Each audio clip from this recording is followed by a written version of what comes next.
Halo semuanya, Assalamualaikum warahmatullahi wabarakatuh.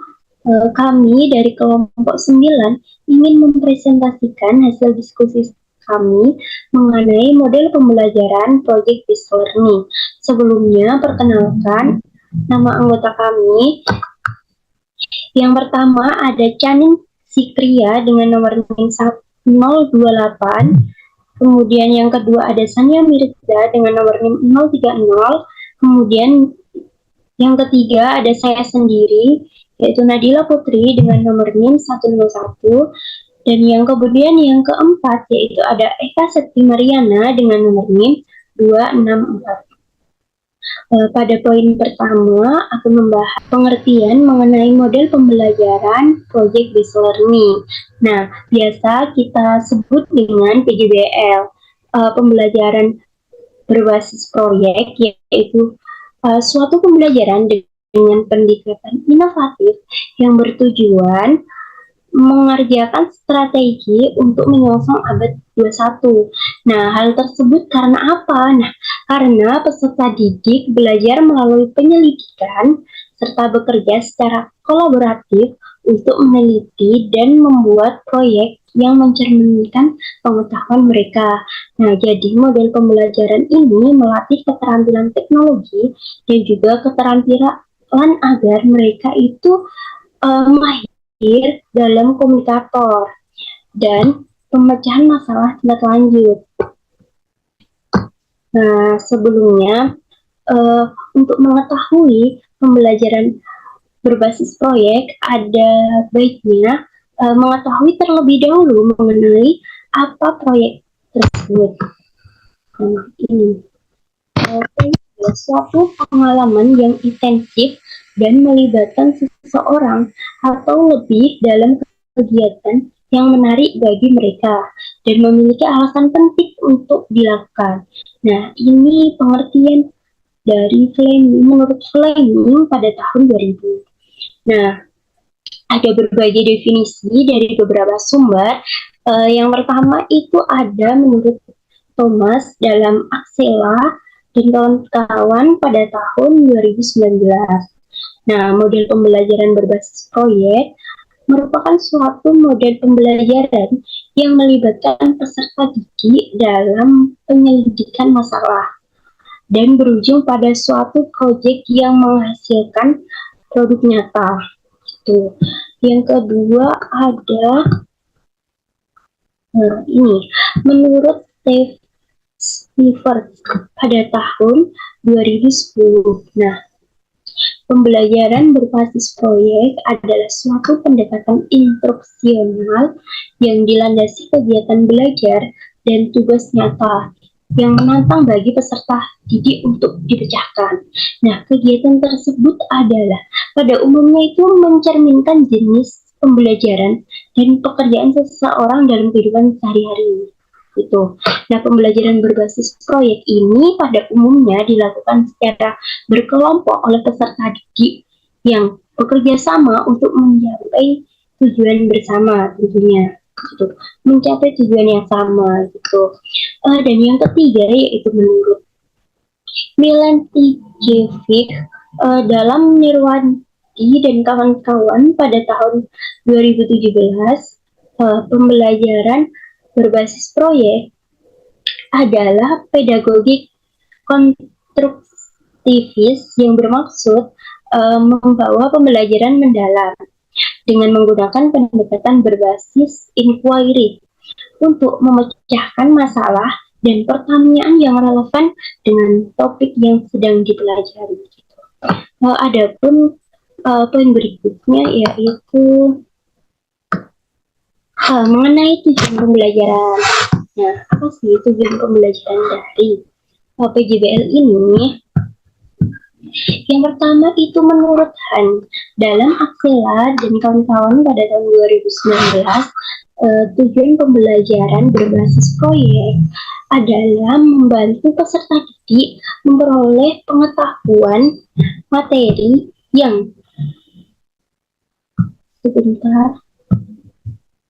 lebih dalam, keterampilan serta perasaan komitmen dan kepemilikan atas pembelajaran mereka. Nah, kemudian yang kedua yaitu menurut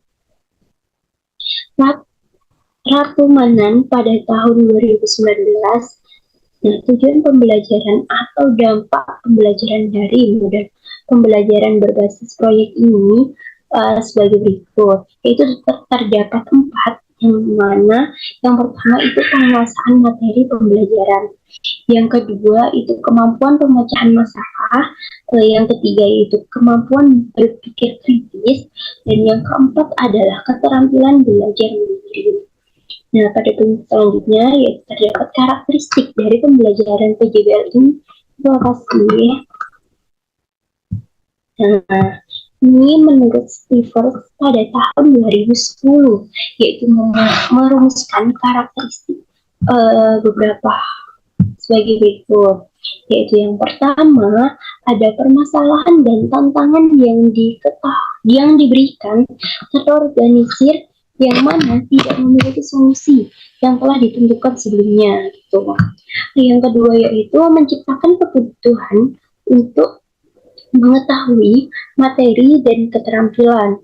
Yang kemudian peserta didik merancang proses menemukan solusi gitu. Yang keempat ada memerlukan pemikiran yang kritis, kolaborasi, pemecahan masalah, dan berbagai bentuk jenis komunikasinya gitu, sesuai dengan tujuannya tadi.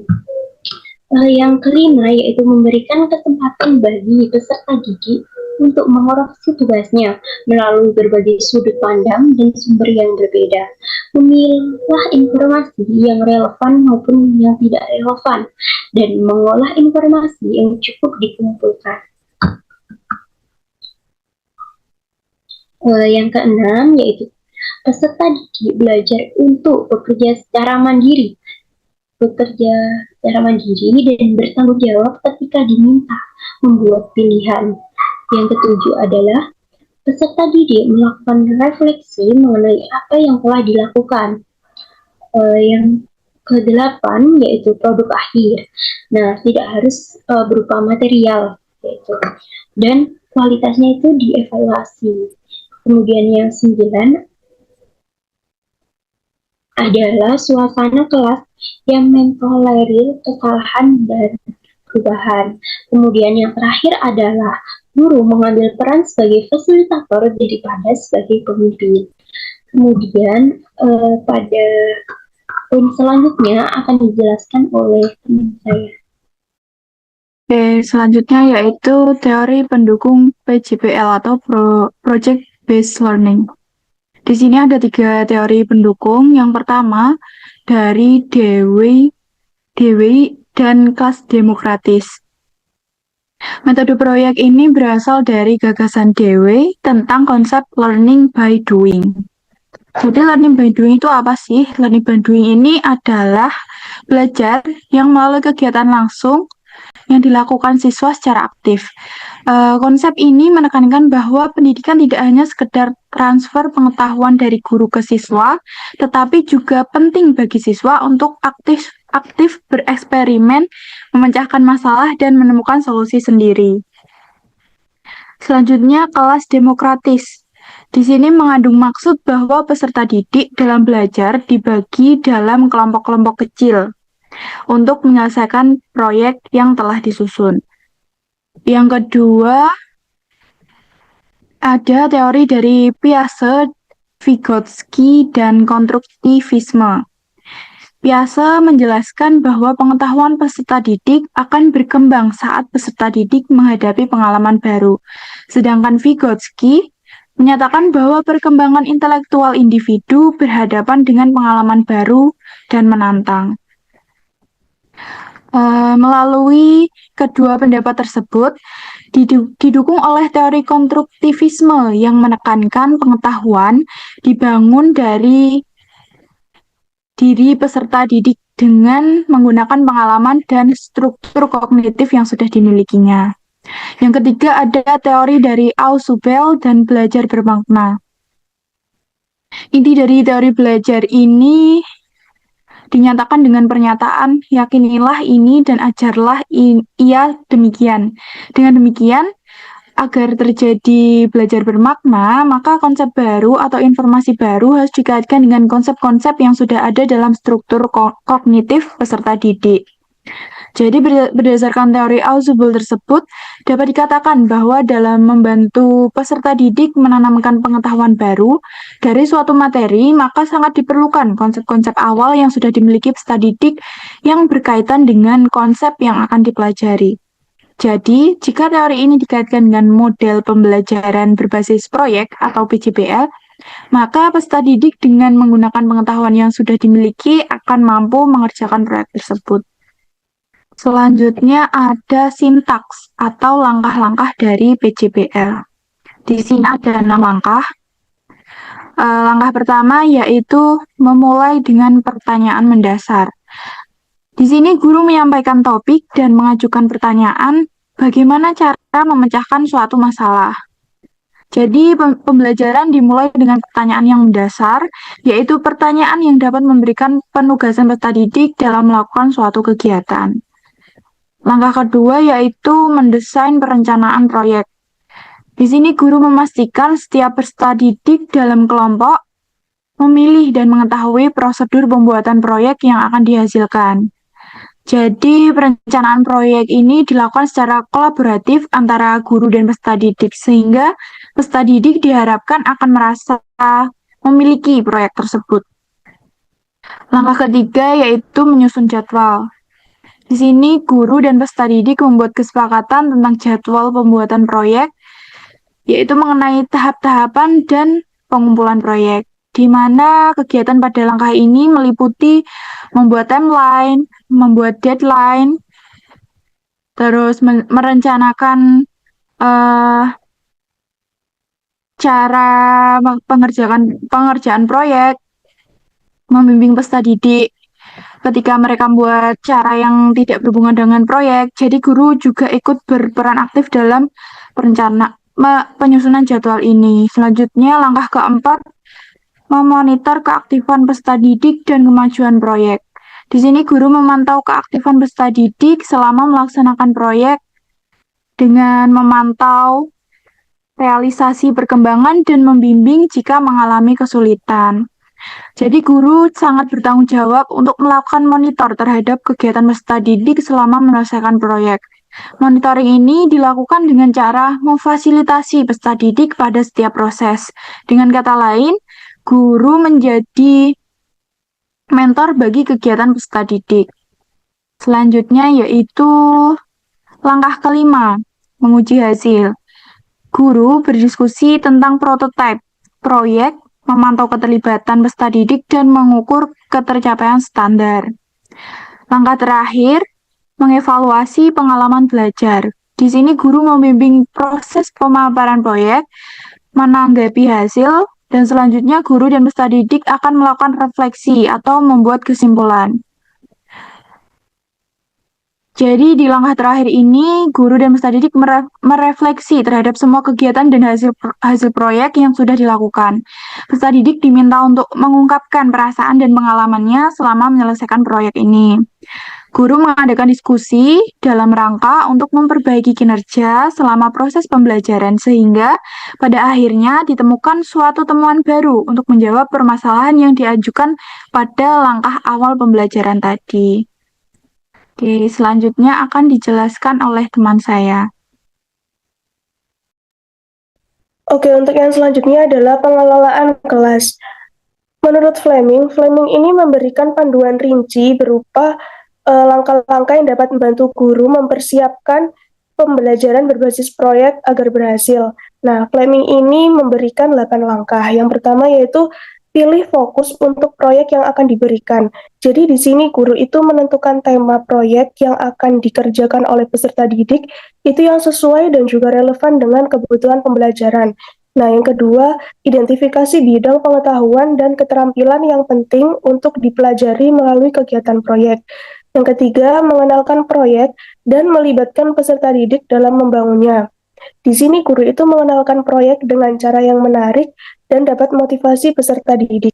Yang keempat, memilih keseimbangan kegiatan yang dipimpin guru dan berpusat pada peserta didik.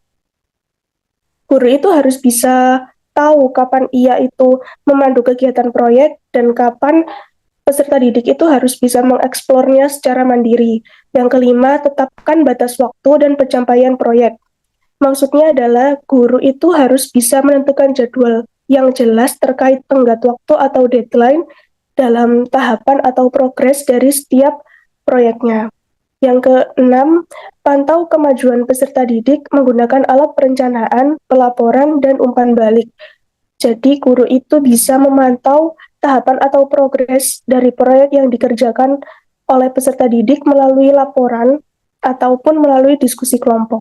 Yang ketujuh, evaluasi dampak proyek dari hasil pembelajaran. Yang kedelapan, refleksikan data yang sudah terkumpul dan merencanakan langkah berikutnya. Di langkah yang terakhir ini, guru itu menganalisis hasil data evaluasi untuk mengetahui atau untuk memahami apa yang sudah berhasil atau apa yang sudah tercapai dari proyek ini dan apa yang masih belum dan yang masih perlu diperbaiki. Nah, gunanya untuk refleksi data ini adalah untuk menyusun strategi yang lebih baik lagi untuk digunakan di masa depan. Next. Adapun menurut Gloria, pada tahun 2002, pembelajaran berbasis proyek dapat dikelompokkan ke dalam 3 tahap utama. Yang pertama yaitu tahap persiapan. Nah, di tahap persiapan ini, guru memperkenalkan proyek, menjelaskan rubrik penilaian, membagi peserta didik dalam bentuk beberapa kelompok, dan juga menjelaskan garis besar langkah utamanya dalam melaksanakan kegiatan proyek tersebut. Yang kedua adalah tahap latihan, di mana di sini itu siswa sudah mulai bisa mengerjakan dari step by step-nya. Yang ketiga, tahap penampilan. Nah, setelah 2 tahap ini selesai dilakukan, di tahap penampilan ini menyusun laporan tugas akhir dan pada akhirnya mempresentasikan hasil dari proyek yang telah dibuat. Next. Nah, adapun kelebihan dan kekurangan dari model pembelajaran project-based learning ini, yang pertama adalah kelebihan. Menurut Morrison yang dikutip oleh Wena dalam Sutirman tahun 2013, itu ada 5 kelebihan. Yang pertama, meningkatkan motivasi peserta didik. Yang kedua, meningkatkan kemampuan memecahkan masalah. Yang ketiga, meningkatkan kemampuan studi pustaka. Nah, proyek ini kan seringkali membutuhkan seperti bahan literatur ataupun penelitian yang bisa dicari siswa melalui informasi dari internet, jurnal, ataupun di buku. Hal ini juga dapat membantu siswa untuk belajar bagaimana mencari, memahami, dan juga menggunakan informasi dari berbagai sumber tersebut secara efektif. Yang keempat adalah meningkatkan kolaborasi. Karena kan di model pembelajaran project-based learning ini dilaksanakan dalam kelompok, maka siswa itu juga belajar untuk berkolaborasi secara kelompok, bekerja sama, berbagi ide, dan juga saling menghargai pendapat satu sama lain. Yang kelima adalah meningkatkan keterampilan manajemen sumber daya. Proyek ini mengajarkan siswa untuk mengatur waktu, tenaga, dan juga bahan yang tersedia dengan bijak agar proyek ini bisa terselesaikan dengan tepat waktu sesuai dengan tujuan. Keterampilan ini juga membantu siswa untuk lebih terorganisasi dan juga efisien. Next. Nah, adapun kekurangan dari model PJBL ini menurut Widya Sworo tahun 2016 dalam Susilawati tahun 2021 itu ada 7 kekurangannya. Yang pertama, membutuhkan waktu yang banyak untuk menyelesaikan permasalahan yang kompleks. Yang kedua, banyak orang tua siswa merasa dirugikan karena harus menambah biaya untuk sistem ini. Nah, apalagi kalau kondisi dari keluarga tersebut itu ada keterbatasan ekonomi. Yang ketiga, banyak instruktur yang merasa lebih nyaman dengan metode pengajaran tradisional, di mana mereka itu memegang peran utama di kelas. Kan kita tahu ya, model di PJBL ini itu guru sebagai fasilitator. Namun, hal ini akan terasa kesulitan jika guru tersebut kurang menguasai dalam teknologi. Yang keempat, membutuhkan banyak peralatan yang harus disediakan, sehingga disarankan untuk menggunakan metode team teaching dalam pembelajaran. Yang kelima adalah siswa yang memiliki kelemahan dalam melakukan percobaan dan pengumpulan informasi mungkin mengalami kesulitan. Nah, siswa ini kan mempunyai kemampuan yang berbeda-beda. Jadi, siswa yang lemah dalam mengelola informasi, dalam melakukan penelitian atau percobaan, itu akan cenderung merasa kesulitan dan juga tertinggal dari teman-teman yang lainnya. Yang keenam yaitu ada kemungkinan beberapa siswa kurang aktif dalam kerja kelompok. Yang ketujuh, jika topik yang diberikan kepada masing-masing kelompok itu berbeda, takutnya itu bahwa siswa itu tidak akan memahami keseluruhan topiknya dengan baik. Nah, untuk yang selanjutnya akan diteruskan oleh rekan saya.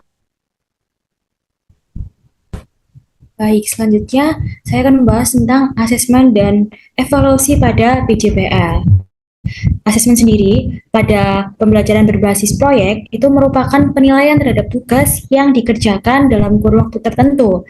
Nah, penilaian proyek ini dilakukan semata-mata untuk mengetahui pemahaman peserta didik, bisa juga pemahaman pengaplikasiannya dan lain sebagainya.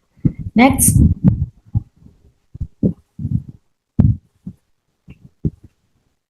Nah, menurut Kemendikbud pada tahun 2014, penilaian proyek itu setidaknya ada 3 hal yang perlu dipertimbangkan.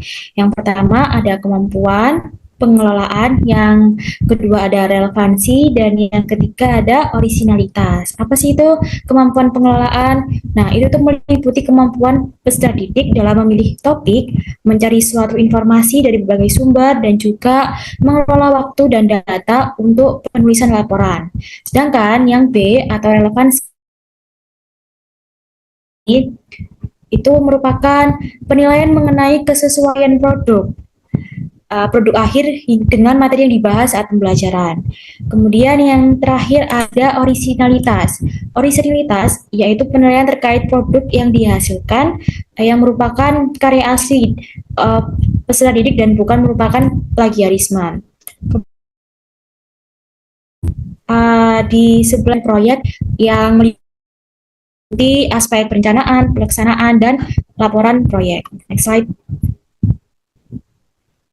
Selanjutnya ada penilaian produk. Nah, dalam pembelajaran berbasis proyek ini dilakukan dalam beberapa tahap. Menurut Kemendikbud pada tahun 2014 terdapat tahap persiapan, di mana mencakup penilaian kemampuan peserta didik dalam merencanakan, menggali, dan juga mengembangkan gagasan dalam mendesain produk. Kemudian yang B itu ada tahap proses pembuatan produk, yang mencakup penilaian kemampuan peserta didik dalam menyeleksi dan menggunakan bahan, alat, dan juga teknik penggunaan. Kemudian yang C ada penilaian produk. Nah, tahap penilaian produk ini itu mencakup penilaian produk yang dihasilkan peserta didik sesuai dengan kriterianya. Nah, untuk tahap penilaian produk itu terbagi menjadi 2, dapat dilakukan melalui teknik holistik atau teknik analitik. Kalau teknik holistik itu teknik yang penilaiannya berdasarkan kesan keseluruhan dari produk. Kalau teknik analitik itu dilakukan berdasarkan aspek-aspek produk. Oke, di sini saya akan memberi contoh penerapan PJPL pada pembelajaran statistika kelas 8. Adapun kompetensi dasarnya 3.10 yaitu menganalisis data berdasarkan distribusi data, nilai rata-rata, median, modus, dan sebaran data. Dan juga 4.10 yaitu menyajikan dan menyelesaikan masalah yang berkaitan dengan distribusi data, nilai rata-rata, median, modus, dan lain sebagainya. Oke, selanjutnya kita masuk ke tujuan pembelajarannya. Yang pertama, siswa dapat mengurutkan data tunggal menggunakan diagram batang. Yang kedua, siswa dapat menyajikan data dengan tabel distribusi frekuensi data tunggal dan data kelompok. Yang ketiga, siswa dapat menghitung mean, rata-rata, modus, dan median, serta menjelaskan maknanya. Yang keempat, siswa dapat menghitung jangkauan data, kuartil, dan jangkauan interkuartil. Nah, untuk mencapai tujuan pembelajaran tersebut, diperlukan 5 tahapan. Menurut artikel yang saya baca, yang pertemuan pertama,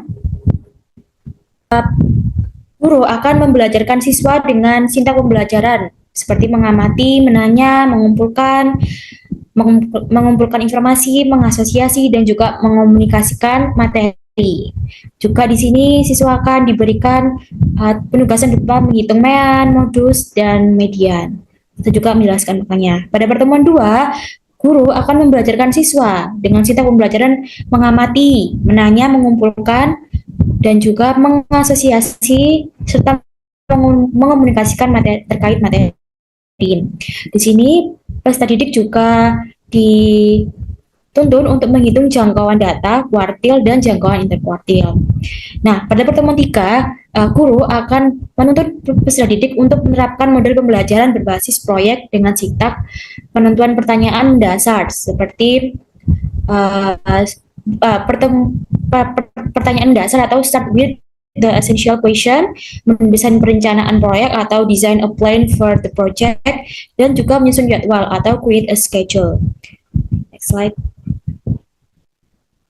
Nah, pada pertemuan 4, di sini guru akan membimbing siswa untuk menerapkan model pembelajaran berbasis proyek dengan sintaks, juga memonitor siswa dan memonitor siswa tentang kemajuan proyeknya.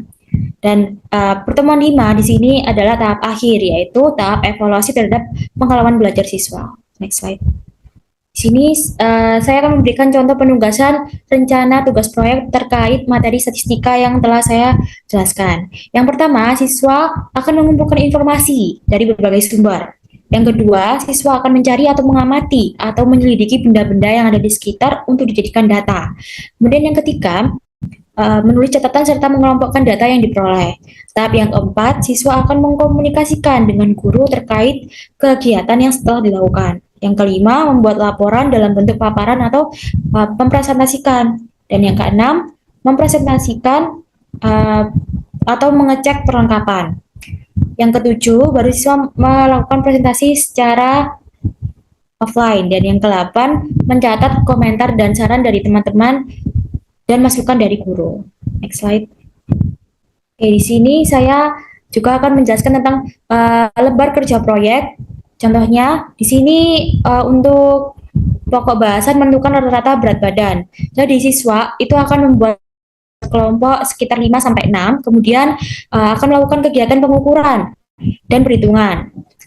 Tahapnya yang pertama, setiap anggota kelompok itu akan menimbang berat badannya masing-masing di ruang UKS. Supaya akurat, masing-masing pengukuran itu dilakukan secara 2 kali. Kemudian tahap kedua, seorang anggota setiap kelompok itu bakal mencatat hasil pengukuran. Di sini siswa melakukan pengumpulan data. Dan yang ketiga, selanjutnya tahap yang ketiga, setiap kelompok berdiskusi untuk menentukan nilai rata-rata mean berat badan siswa pada kelompoknya. Dan yang keempat, setiap kelompok mempresentasikan hasil diskusinya. Oke. Selanjutnya adalah contoh lembar kerja kelompok pada bagian menentukan nilai modus dan median. Nah, terlebih dahulu siswa dikelompokkan ke dalam 4 kelompok. Selanjutnya, setiap kelompok nanti akan melakukan kegiatan pengumpulan data sebagai berikut tahapannya. Yang pertama, ketua kelompok mengumpulkan data tentang nomor sepatu yang dipakai anggotanya. Sekretaris akan mencatat data-data tersebut. Kemudian, yang kedua, setiap kelompok akan berdiskusi bagaimana cara yang praktis untuk menentukan modus dari data nomor sepatu siswa di dalam kelas tersebut. Kemudian tahapan yang ketiga, setiap kelompok nanti akan mempresentasikan hasil diskusinya di depan kelas masing-masing. Baik, sekian presentasi dari kelompok 9. Mungkin dari teman-teman yang ingin bertanya, bisa langsung di kolom komentar aja ya. Sekian dari kami. Wassalamualaikum warahmatullahi wabarakatuh.